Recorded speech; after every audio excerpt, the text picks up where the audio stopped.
ఈ ధర్నా కార్యక్రమానికి ఇచ్చినటువంటి సోదరులారా,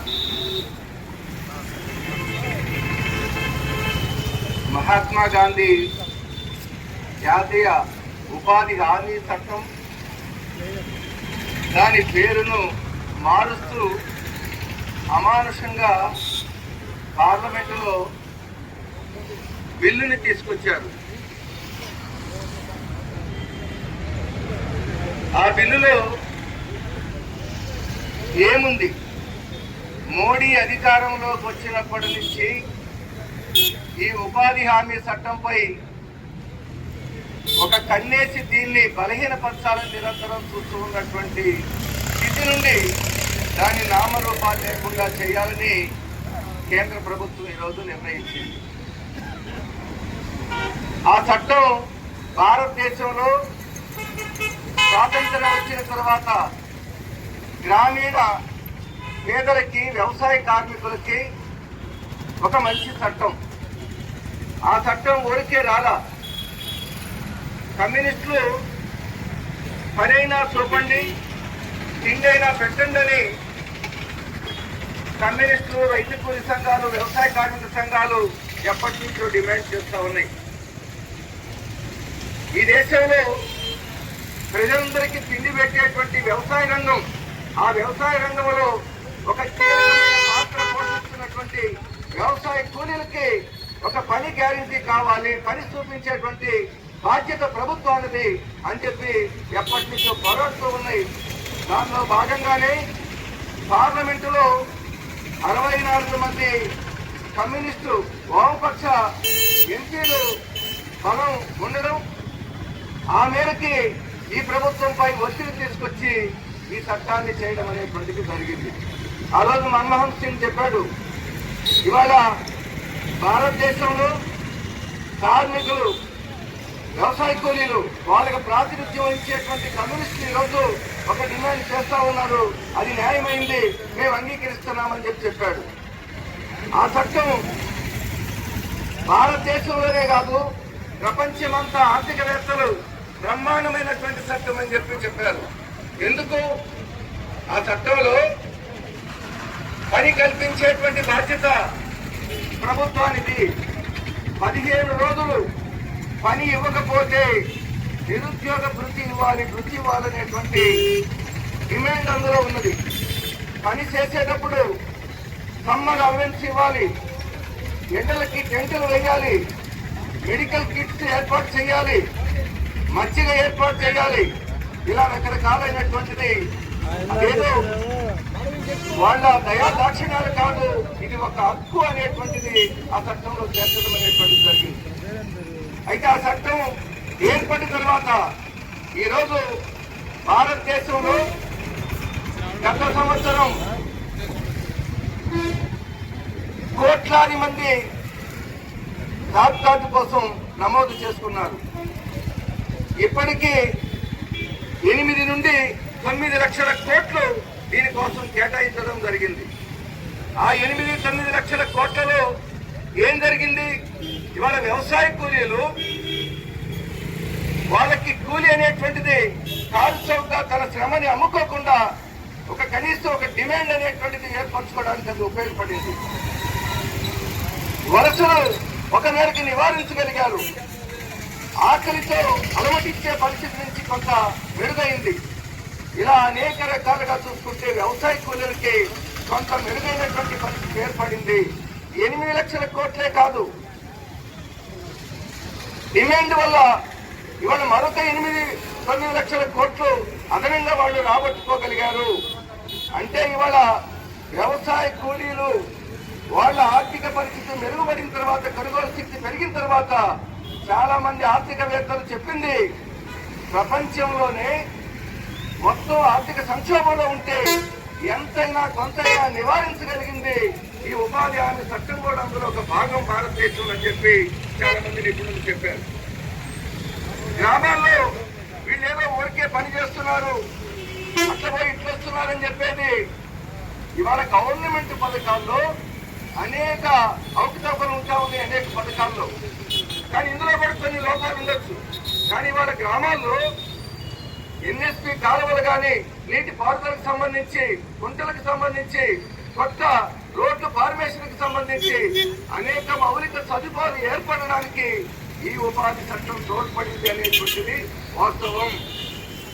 అయితే ఇంత మంచి పథకాన్ని ఎందుకు వీళ్ళు దీన్ని నాశనం చేయదలుచుకున్నారు అంటే, నరేంద్ర మోడీ వచ్చిన రోజే ఒక మాట అన్నాడు, ఈ ఉపాధి హామీ చట్టం అనేటువంటిది ఒక విఫల ప్రయోగం, లాభం లేదు అంటే భవిష్యత్తులో దీన్ని చంపేయడానికి ఆ రోజే కంకణం కట్టుకున్నాడు. ఆ విధంగా అనేక పుకార్లు, ఈరోజు రైతులకి కూలీలు దొరకడం లేదు అని రైతుల మీద ఒక కపట ప్రేమని ప్రదర్శిస్తా ఉన్నాడు.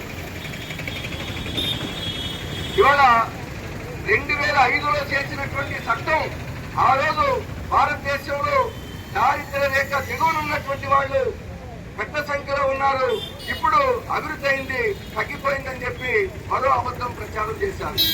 వాస్తవంగా రైతులకి వ్యవసాయ కూలీలకి మధ్య చిచ్చు పెట్టడానికి ఈ ప్రయత్నం తప్ప ఇవాళ పనులు లేని రోజుల్లో రైతాంగం కూడా చిన్న సన్నకారు రైతులు పెద్ద సంఖ్యలో ఈ దీనిలో భాగస్వాములు అవుతున్నటువంటి పరిస్థితి ఉన్నది. వాస్తవంగా ఈ ప్రభుత్వానికి రైతుల మీద ప్రేమ ఉంటే ఈ రోజు రైతులు ఎందుకు ఆత్మహత్యలు చేసుకుంటా ఉన్నారు? కూలీలకు ఎక్కువ డబ్బులు ఇచ్చినందువల్ల కాదు. ఇవాళ పండించిన పంట గిట్టుబాటు ధర లేక దేశవ్యాప్తంగా రైతాంగం ఇవాళ తీసి అప్పులతో ఆత్మహత్యలు చేసుకున్న స్థితిని దాని నుంచి బయటపడేసేటువంటి ఎలాంటి ప్రయత్నము చేయకుండా రైతుల మీద కపట ప్రేమని ప్రదర్శిస్తా ఉన్నారని తప్పుడు ప్రచారం. అంతేగాని ఇవాళ దారిద్ర్య రేఖ దిగువనున్నటువంటి వాళ్ళ సంఖ్య తగ్గిందని తప్పుడు లెక్కలు చూపిస్తున్నారు. ఎందుకంటే ఇది వికసిత భారత్ బ్రహ్మాండంగా అభివృద్ధి చెందిందని. ఈ సంవత్సరం అండర్ ఇండెక్స్ ప్రకారం ప్రపంచవ్యాప్తంగా పరిశోధనలు ఏం చెప్పినాయి? 123 దేశాల్లో 102వ స్థానంలో మన భారతదేశం ఉంది. అంటే మనకంటే దారిద్ర్యపు దేశాలు 21 దేశాలు మాత్రమే ఉన్నాయి. అంటే ఎక్కడున్నాం మనం?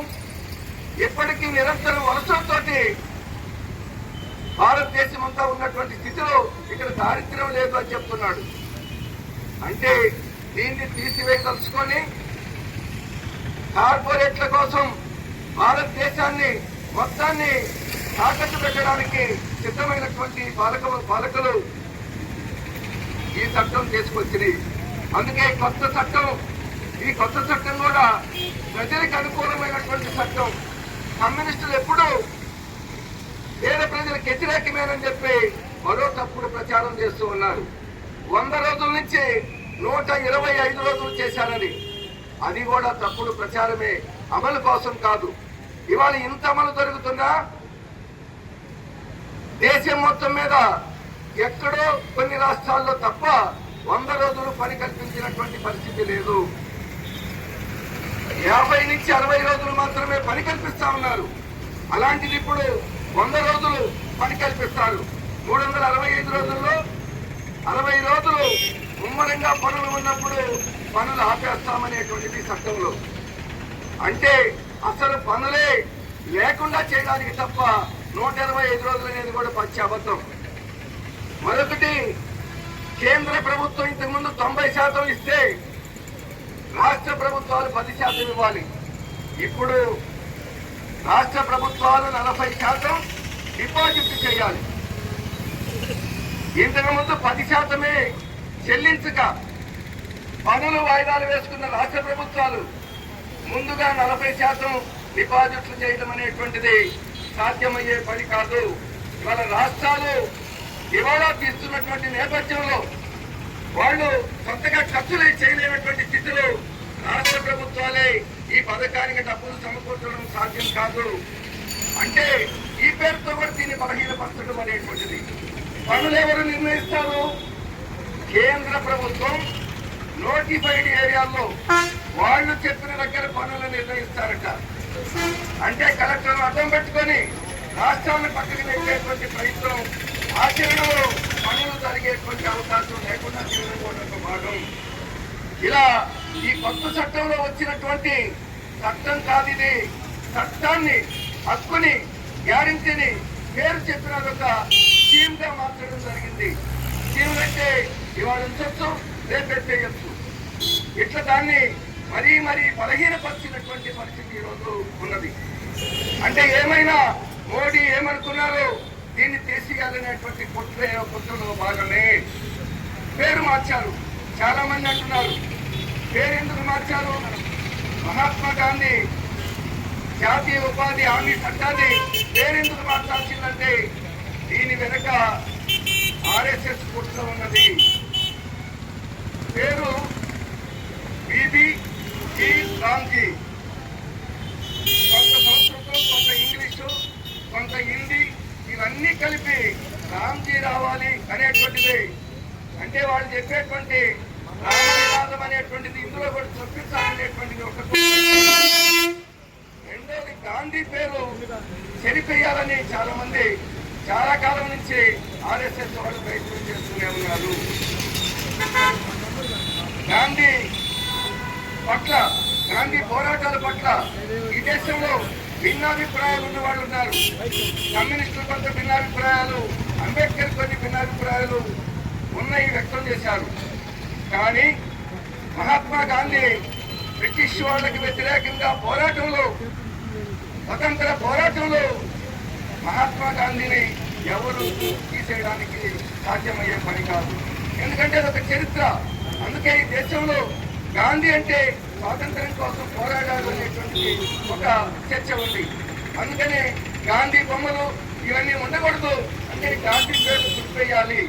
అందుకే ఒక ప్రణాళికాబద్ధంగా స్వాతంత్రోద్యమాన్ని వాళ్ళు దాన్ని చరిత్ర నుంచి పక్కన నెట్టాలని ప్రయత్నం చేస్తున్నారు. ఎందుకంటే ఆర్ఎస్ఎస్ వాళ్ళు, జనసంఘ వాళ్ళు స్వాతంత్రోద్యమంలో పాల్గొనకపోగా దానికి ద్రోహం చేశారు. వాళ్ళలో ఒకే ఒక్కడు స్వాతంత్ర పోరాట వీరుడని వాళ్ళు చెప్పుకుంటారు, సావర్కర్. వాస్తవంగా ప్రారంభంలో స్వాతంత్రోద్యమంలో ఉన్నాడు. అండమాన్ జైలుకి వెళ్ళాడు. కానీ వెళ్ళిన వెంటనే 1911 ఆయన లేఖ రాశాడు. నేను ఇక్కడ ఉండడం కంటే బయట ఉంటే నేను బ్రిటిష్ వాళ్ళకి సేవ చేయగలను అని చెప్పాడు. అనేక లేఖల అనంతరం సోనా జైలుకు మార్చింది. తర్వాత విడుదల చేసినాక ఆయన ఒక దేశభక్తుడిగా 60 రూపాయల పెన్షన్ ఆయనకి ఇవ్వడం జరిగింది. అంటే ఈ దేశంలో బ్రిటిష్ వాళ్ళకి బంటులుగా ఉండేటువంటి వాళ్ళు, ఏజెంట్లుగా ఉండే వాళ్ళకి ఇచ్చేటువంటి పెన్షన్ ఆయనకి ఇచ్చారు. అంటే వాళ్ళ దేశ ద్రోహులు, వాళ్ళకి చరిత్ర అనేటువంటిది లేదు. చరిత్రను చెరిపేయడమే వాళ్ళు చేయదలుచుకున్నటువంటి పని. అందులో భాగమే దీన్ని గాంధీ పేరును తొలగించారు. అయితే పేరును తొలగించడానికి సాధ్యమైందా? ఆయన తీసేసి ఇప్పుడు గాడ్సే బొమ్మలు పెడతారు. ఎవరు ఈ గాడ్సే అంటే ఏం చెప్తారు? గాంధీని చంపినటువంటి గాడ్సే అని చెప్పాల్సిందే. అంటే గాంధీ పేరును కానీ స్వాతంత్ర పోరాట చరిత్రను కానీ చెరిపేయాలని వాళ్ళు అనుకుంటున్నారు, కలగంటున్నారు. అందులో భాగమే వాళ్ళ 102 దేశాల్లో గాంధీ పేరుంది. ఇక్కడ గాంధీ మహాత్ముడి గురించి కాదు, ఈ చట్టాన్ని ఒక మత కోణంలో నిర్వీర్యం చేస్తూ కూడా అటువంటి ప్రయోజనం కూడా పొందాలనేటువంటి ఒక కుట్ర ఈరోజు చేస్తున్నటువంటి నేపథ్యంలో ఇది భారతదేశంలో ఒక ప్రమాదకరమైంది. ఒక మంచి చట్టాన్ని నిర్వీర్యం చేస్తున్నటువంటి సందర్భంలో ప్రజలందరూ ఆలోచించాలి. వాళ్ళ వ్యవసాయ కూలీలే కాదు, మొత్తం రైతాంగం మీద దాడి జరుగుతుంది. కార్మికులు లేబర్ కోర్టు పేరుతో దాడి జరుగుతూ ఉంది. మేధావుల మీద దాడి జరుగుతుంది. గిరిజనుల మీద దాడి జరుగుతుంది. అటవీ సంపదన మొత్తాన్ని దోచుకోవడానికి ప్రయత్నం చేస్తున్నటువంటి నేపథ్యంలో ప్రజలందరూ ఆలోచించాలి. ఇది కేవలం కార్పొరేట్ల సంపదని పెంచడానికి మోడీ, అమిత్ షా, బీజేపీ ప్రభుత్వం వాళ్ళకి ఏజెంట్లుగా పనిచేస్తుంది. అందుకని ఖచ్చితంగా వాళ్ళ ప్రజలందరూ ఆలోచించాలి. ప్రజల మీద యుద్ధం ప్రకటించింది ఈ బీజేపీ. అందుకని ప్రజలందరూ ఏకమై రానున్నటువంటి కాలంలో ఈ చట్టాన్ని వెనుక తీసుకునే వరకు ప్రజలందరినీ కలిసికట్టుగా పోరాటానికి సిద్ధం కావాలి, ప్రతిఘటనకి సిద్ధం కావాలని చెప్పి తెలియజేస్తూ ఈ అవకాశం ఇచ్చిన అందరికీ ధన్యవాదాలు.